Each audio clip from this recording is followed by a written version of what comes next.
If there's one moment I'll never forget, it's the exact second my bull Diesel plowed through Karen's perfectly curated tulip garden like a snorting lawn mower on steroids, while she screamed from atop a bird bath, holding a salad bowl like a gladiator's shield. But let's rewind 10 hours, because this whole mess started when someone who had no business touching my land decided to cut a very specific wire. A wire that, unknown to her, didn't just keep a fence electrified, it also controlled the only thing standing between 2,000 pounds of raging Angus muscle and the freshly mulched hedges of our overregulated suburban utopia. My ranch is just outside the border of a newly expanded HOA zone. For decades, I'd lived peacefully with my cattle, chickens, and one very intelligent, very territorial bull named Diesel. He had his pasture. I had my electric fence. And the rest of the world minded their business. That all changed when the HOA decided to stretch their jurisdiction like a rubber band around our side of the neighborhood, annexing land they had no historical claim to and trying to impose their pastel-painted, policy-packed nonsense onto folks who didn't give a hoot about grass blade height or mailbox font uniformity. Hello friends, if you new here then don't forget to hit subscribe button, and if you like then hit the like button also, and don't forget to tell me in the comments where you from watching this video. I wasn't technically under their rules, but that didn't stop Karen, the newly minted president of the HOA, from treating every property within binocular range like her personal chessboard. Karen wasn't just your average HOA president. She was a hurricane of micromanagement in yoga pants. She had opinions on everything: the color of my barn, the height of my haystack, even the scent of my compost pile. But her latest crusade was the electric fence. She claimed it was threatening to the community aesthetic and unnecessarily aggressive in tone. I told her that if she could convince Diesel to stay put without it, I'd hand her the wire clippers myself. She responded by threatening to take legal action, citing a vague boundary violation from a zoning map printed before the moon landing. I figured it was all bark and no bite. Karen was loud, annoying, but mostly harmless, until she wasn't. One afternoon, while I was working a few towns over on a feed delivery contract, I got a call from my motion sensor system that the fence had gone offline.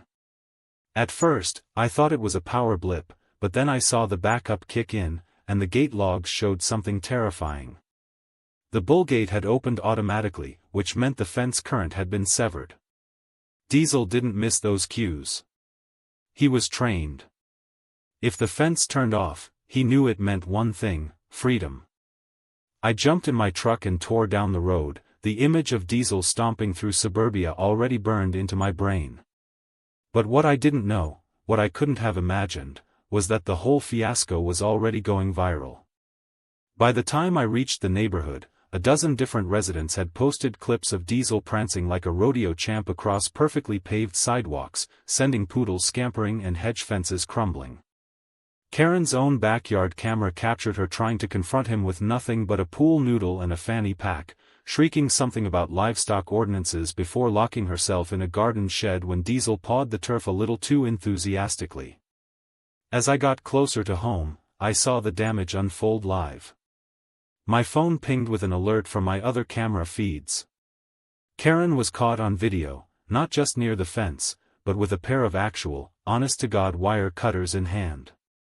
She'd brought a landscaping guy with her, clearly some poor soul who thought he was trimming hedges. But instead, she marched him over to the side of my property and ordered him to snip the ugly wire.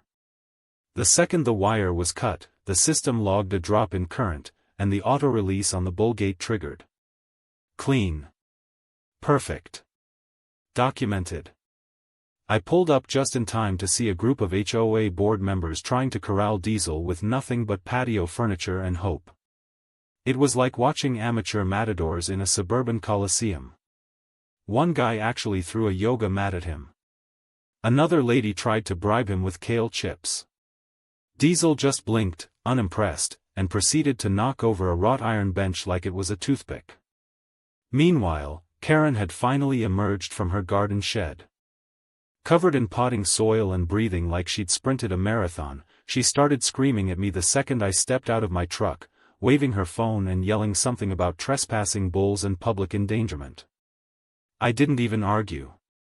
I walked past her, pulled my Bluetooth override device from the truck, and tapped into Diesel's collar. It emitted a high-frequency chime he was conditioned to respond to. His ears perked. He turned. And then, like the world's most obedient wrecking ball, he trotted back toward me, tail flicking like he hadn't just reduced an entire gated community's landscaping to confetti. I patted his side, gave him a beef pellet from my pocket, and led him home while the crowd of traumatized HOA residents gawked. Karen, red-faced and fuming, tried to salvage the moment by declaring that she had saved the neighborhood from a dangerous animal. But then someone shouted from the crowd, "You let him out, Karen." There's a whole video of it. Phones were raised. People were already screen recording. Karen's face went from rage to realization in a split second. She tried to pivot, blaming the landscaper. The landscaper, in turn, pointed straight at her and declared, "She told me to cut it." I didn't even need to say a word. That night, as I reset the fence, patched the cut line, and double-checked the security feed, I realized just how close we'd come to real disaster. Diesel could have hurt someone. He didn't, but that wasn't thanks to the HOA.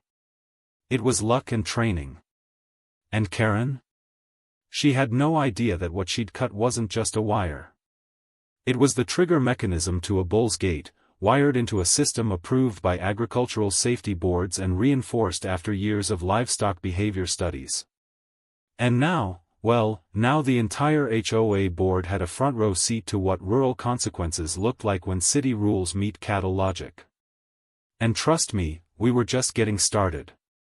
The morning after Diesel's unexpected suburban rampage, the neighborhood was eerily quiet, like a town that had just barely survived a tornado.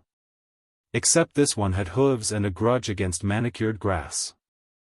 I sipped my coffee on the porch, watching news clips of the chaos play on local morning shows. One drone shot showed Diesel stomping down Elia Lane with the grace of a freight train.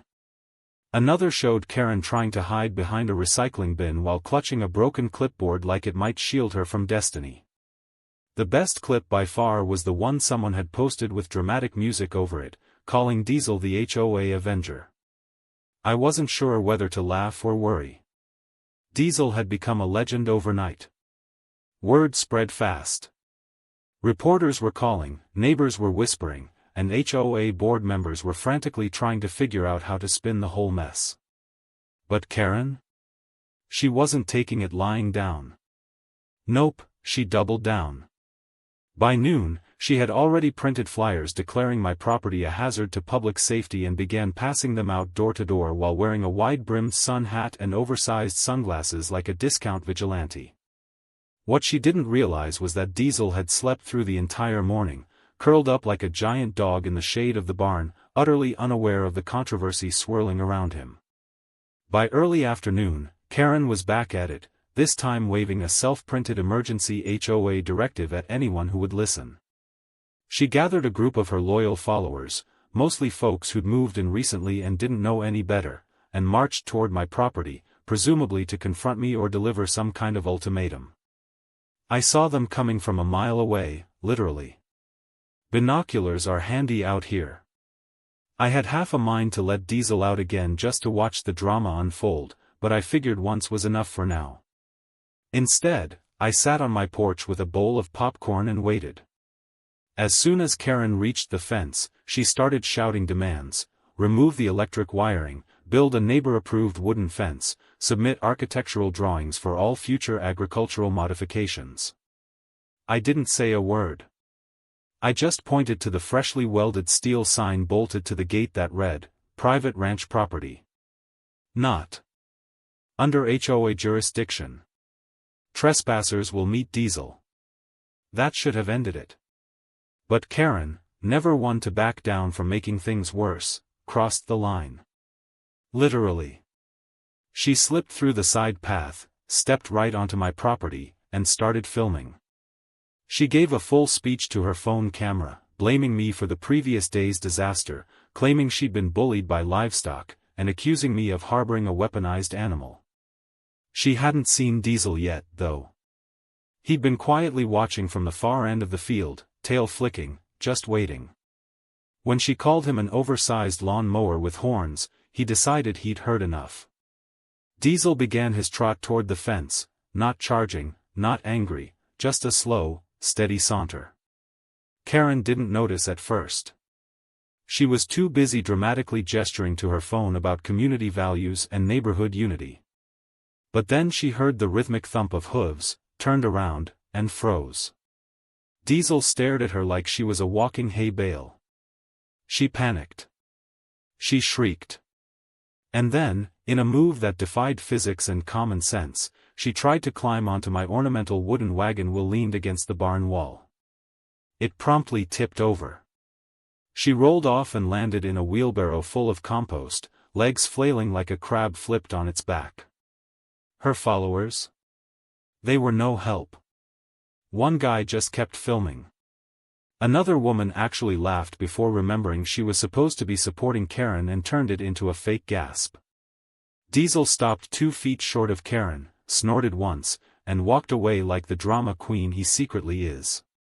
Karen sat there in the wheelbarrow, covered in garden scraps, trying to regain her dignity while shouting that she was conducting a safety inspection. I didn't even get up. I just called out, "Next time, try an appointment." Later that day, I got a call from Animal Control.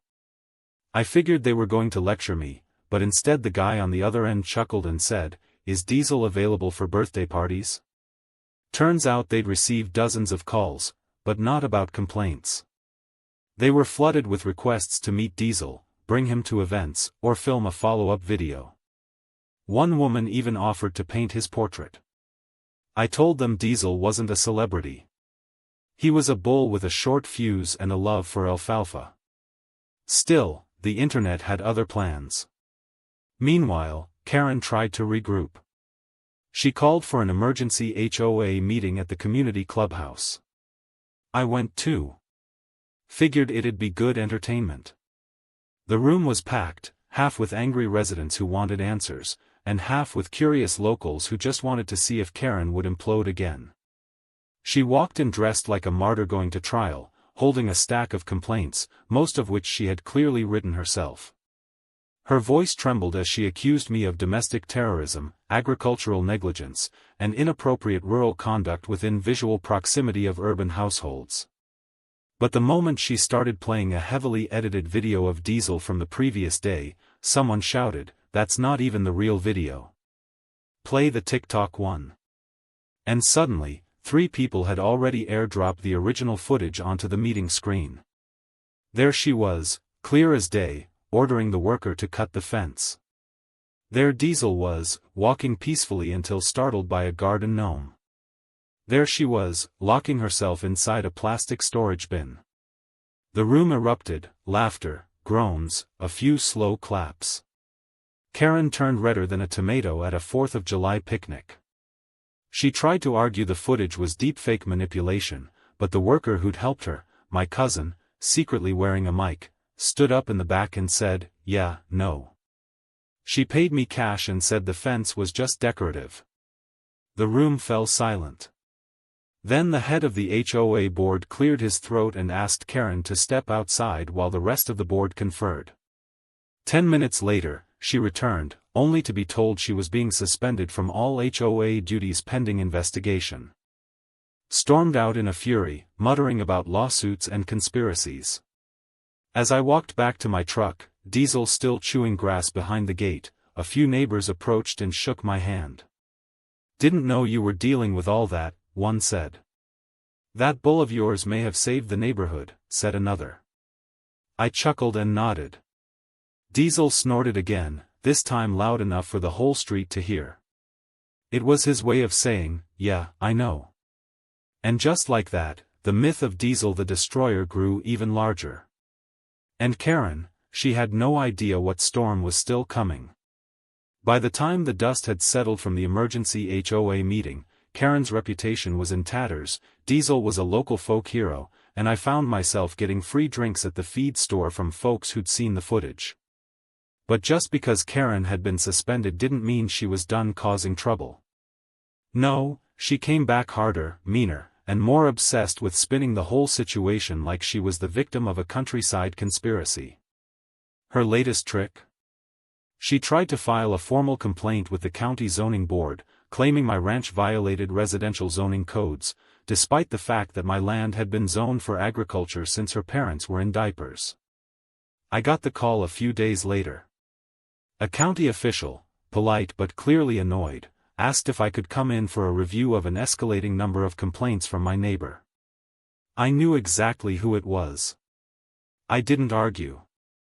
I just gathered all my paperwork, deeds, permits, agricultural exemptions, livestock licensing, and most importantly, the installation contract for the electric fencing system, signed off by both the State Agriculture Board and a federal livestock safety agency.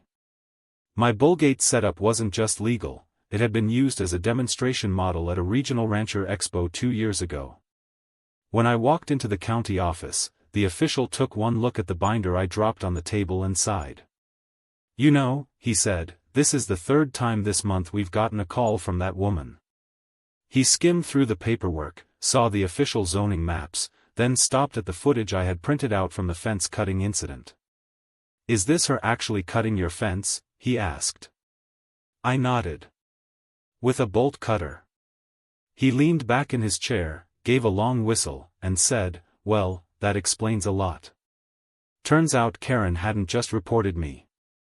She'd sent in doctored photos of Diesel with exaggerated red eyes and stretched proportions, trying to make him look like a monster bull straight out of a horror movie. The official showed me one. Diesel's head had been badly photoshopped to look like it took up half his body. I couldn't help it. I burst out laughing. "That's not even the right breed," I said. "That's a cartoon bull from a video game." The complaint was dropped on the spot. But the official said something that made my ears perk. She mentioned she might be consulting a lawyer. "If she tries to claim you're liable for damages, you're going to want more than a defense. You'll want a counteroffensive." That's when the idea hit me. I'd been playing defense since this whole mess started. Maybe it was time to go on offense. Back home, I reached out to my cousin, the same one Karen had hired to cut the fence. He'd been wearing a hidden mic the whole time, and he still had the full audio clip saved on it. Karen could be clearly heard saying, "Just cut it. He'll never know. That fence is just for show." I also had the digital logs from my electric gate system showing the exact moment of the wire cut and the gate release. I backed everything up on a thumb drive and sent it to my lawyer, not to sue yet, but to have ready if Karen decided to push her luck again. That same week, a city insurance adjuster came to my property to assess damages related to the fence incident. Karen, in a stunning display of delusion, had filed a damage claim on behalf of the HOA for emotional trauma and landscape ruin caused by an escaped animal. When the adjuster showed up, I handed him a coffee, the binder, and a seat with a view of the fence and the pasture beyond it. Diesel, like clockwork, came trotting up to the gate, sniffed the air, and mooed politely. The adjuster smiled. "So this is the monster I've been hearing about." I nodded. Diesel, as if on cue, wagged his tail and flopped onto the ground like a 2,000-pound puppy. The adjuster laughed. "He's got better manners than most people I know." We walked the property, and I showed him the cut fence, the logs, and the reinforced gate. He took photos, asked a few questions, and by the end of it said, "Well, from what I see, you're owed damages, not the other way around." That was exactly what I wanted to hear. I wasn't just clearing my name, I was stacking evidence. The pieces were all falling into place, and Karen was walking into a trap of her own making, step by oblivious step. But it wasn't until the HOA board convened again to vote on whether Karen's suspension would become a permanent removal that the biggest twist landed. Karen, in a last-ditch attempt to salvage her position, brought in a so-called expert to testify about the dangers of livestock fencing in residential adjacent areas. The expert, a man named Brent, arrived in a rented suit, carrying a laptop and wearing shoes so clean they practically glowed. He introduced himself as a private rural infrastructure consultant. 5 minutes into his presentation, I realized he'd never set foot on a working farm in his life. He showed slides with outdated data, cited laws that didn't exist, and called bulls livestock variants like he was reading off a video game wiki page. But the moment he tried to claim that electric fencing systems are inherently unstable and prone to accidental discharges, I stood up and handed a flash drive to the board president. This contains footage of your expert trying to charge me for consulting 3 months ago, and getting laughed off my ranch when he couldn't tell a heifer from a hay bale. The board president inserted the drive. Sure enough, there was Brent on video, nervously misidentifying a goat as a bull and nearly fainting when one of my chickens flew at him. The room exploded in laughter. Brent left in shame. Karen tried to defend him, claiming he was ahead of his time, but it was clear the show was over. The board voted unanimously to permanently remove Karen from her position. They even proposed a new policy: any future HOA interaction with rural properties would require review by a county agricultural liaison. The final insult? They voted to send Karen the landscaping repair bill for every damaged lawn Diesel trampled, including her own. Back home, I stood by the pasture, watching the sun dip low as Diesel munched lazily on a patch of clover. He glanced at me, then let out a long, satisfied snort. The fight wasn't over. Karen still had her house. She could still stir up trouble. But with the HOA turning against her and the law now clearly on my side, things had shifted. The bull had broken loose, sure, but now so had the truth. And next time Karen tried something, she wouldn't just be up against me. She'd be up against every neighbor Diesel had unknowingly avenged. Karen didn't take her removal from the HOA presidency quietly. For the next few days, she paced her front yard like a general plotting a comeback, watching my property through binoculars and muttering into her phone. Her house looked like a campaign headquarters gone sour: flyers ripped down, "Re-elect Karen," signs torn in half and stuffed in the garbage by the very neighbors who'd once supported her. Still, she couldn't help herself. She kept pushing. She couldn't accept that her carefully curated suburban reign had been toppled by a fence, a bull, and one very unbothered rancher who refused to fold under her suburban tyranny. One morning, I woke to find a basket on my porch. Inside was a stack of apology cards, each inscribed with different handwriting, each more pitiful than the last. One said, "Sorry about the confusion." Another said, "It was just a misunderstanding." The third simply read, "Please don't bring the bull back." No return address, but I didn't need one. A faint whiff of lilac and control issues gave away the author, Karen. I chuckled, set the cards aside, and fed Diesel an extra scoop of pellets. That same afternoon, I was outside inspecting the new fence system I had installed. This wasn't just a fix, it was an upgrade. The new electric fence came with solar-powered backups, a voltage stabilizer, motion-triggered alerts, and even a weatherproof speaker that played a soft buzz every few minutes as an audio deterrent. But my favorite part was the new sign I'd hung by the front gate, a thick slab of cedar with deep carved letters that read, "Private property. Trespassers may encounter the bull." And just underneath it, I'd mounted a motion sensor that played a low-pitched moo when anyone got within 10 feet. The delivery guy nearly dropped his package laughing. Word of Diesel's bulletproof upgrade spread fast. By the end of the week, the local ranching co-op had come by to admire the system. A neighbor even asked if I'd install one for her pet alpacas. Meanwhile, Karen couldn't stand it. Every time she heard the hum of the fence, she'd peek through her curtains like it was a personal attack. She hated that Diesel still had the run of his field, that people now smiled when they saw him grazing, and most of all, that her attempt to control the narrative had backfired so completely she was now a meme. But then came the incident that tipped everything back into chaos. Though this time, it wasn't exactly my fault. A week after the new system went live, I found Diesel standing near the back corner of the pasture, staring off into the HOA community with unusual interest. I followed his line of sight, and saw it. The HOA maintenance crew had forgotten to close one of the rear community access gates. It wasn't on my property, but it opened right into a section of the walking trail that bordered my fence. That particular spot was weak terrain, soft after recent rain. And Diesel, being no fool, noticed it. He didn't charge. He didn't even walk fast. He just strolled, slow and methodical, through the gate like he owned the place. By the time I realized what was happening, he was already halfway across the trail, chewing on some decorative pampas grass like he'd been invited to brunch. The best part? He wasn't alone. 2 local kids had spotted him and were following at a distance, giggling as Diesel sniffed at ornamental rocks and nudged a fancy solar lantern with his nose. I grabbed my override remote, whistled sharply, and called for him.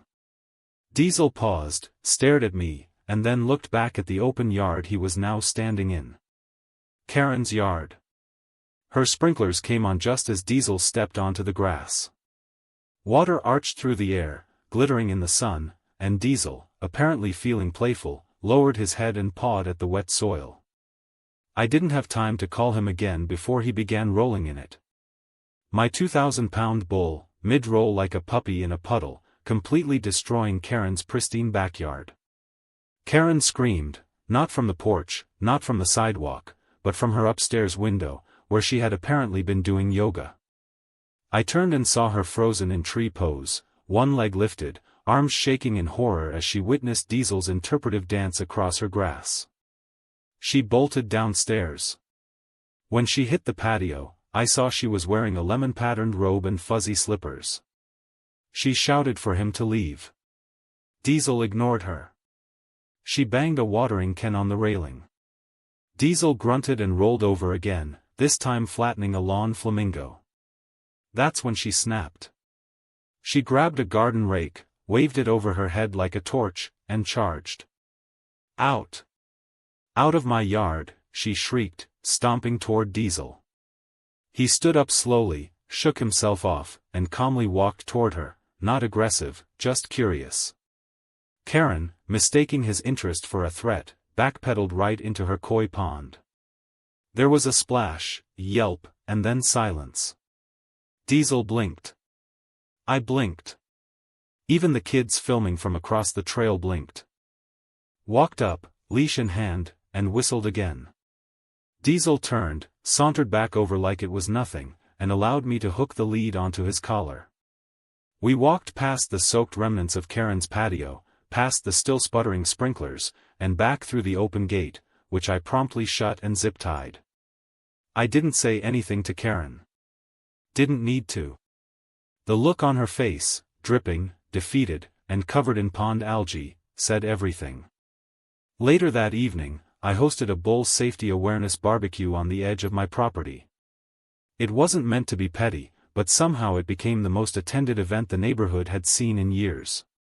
Folks brought chairs, desserts, and even t-shirts printed with Diesel's face and the words "Horns Up for Safety." Kids posed with Diesel, under supervision, and someone brought a novelty cake shaped like a broken HOA flyer. Karen obviously wasn't invited, but she stood across the trail, arms folded, watching like a villain cut from the final scene of a soap opera. Toward the end of the night, the local sheriff dropped by to say hi. He chatted with the neighbors, gave Diesel a pat, and leaned in to tell me something. Apparently, Karen had tried to file a complaint earlier that day. He'd reviewed the footage and ruled it accidental trespass due to HOA negligence. He also mentioned they were considering charging Karen for the previous fence damage now that all the witness statements and digital evidence had been submitted in full. I thanked him, looked out at the crowd of happy neighbors, Diesel peacefully munching hay near the fire pit, and couldn't help but feel it, not just relief, but satisfaction. After weeks of battles, tension, and ridiculous power plays, everything had flipped. The community, once silent, had rallied. Diesel had gone from pariah to party guest. And Karen? Well, she was still seething behind her curtains, likely drafting the next doomed petition. But this time, her influence was gone. The fear, the control, the ability to stir chaos, replaced by laughter, barbecue smoke, and the distant sound of a very satisfied bull snoring beneath the stars. A few weeks passed after the bull's safety barbecue, and things around the neighborhood finally settled into something resembling peace. Diesel was back to his usual routine, grazing the pasture, occasionally mooing at clouds, and occasionally being serenaded by the neighborhood kids, who now treated him like a four-legged superhero. The HOA, newly humbled and under more reasonable leadership, stopped sending passive-aggressive letters and started hosting actual community meetings with open questions and honest answers. No more surprise rule changes. No more Karen-inspired crackdowns. For the first time in months, life was quiet, predictable, normal. Then, without warning, a letter showed up in my mailbox. It wasn't typed. It wasn't in an envelope with official HOA markings. It was handwritten on lined notebook paper, the kind you'd rip from a school binder. The handwriting was tight, almost anxious, like the pen was trying to outrun the writer's own shame. It started with 3 words that I'd never imagined Karen would write: "I was wrong." The rest of the letter wobbled between apology, explanation, and a bizarre kind of confession. She talked about feeling powerless after her divorce, about trying to rebuild her sense of identity through order and control. She said she thought the HOA would give her purpose, that managing people and policies would somehow fill the silence she'd been living with. And then she wrote the line that stuck with me more than anything else: "I didn't know how to stop until your bull literally rolled through my garden and made me." Attached to the letter was a gift card to the local farm supply store and a sticky note that said, "For Diesel, buy him something fun." I sat on the porch, holding that letter for a long time, watching the sun drop behind the hills. Diesel wandered over, nudged my boot and flopped down beside me with a sigh that shook the floorboards. I didn't know if the letter was sincere or if it was just guilt catching up to her, but I did know one thing: I wasn't angry anymore. Not really. I'd won, and Diesel had won. And sometimes, that was enough. Still, Karen wasn't done writing her own ending.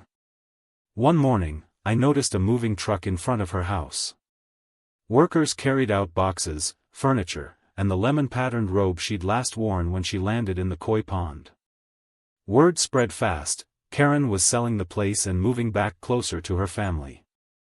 Some said she needed a reset.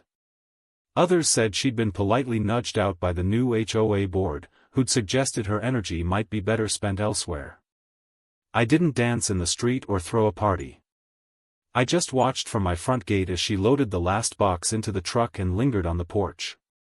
She didn't wave, didn't say goodbye, but before she left, she looked across the trail toward my property.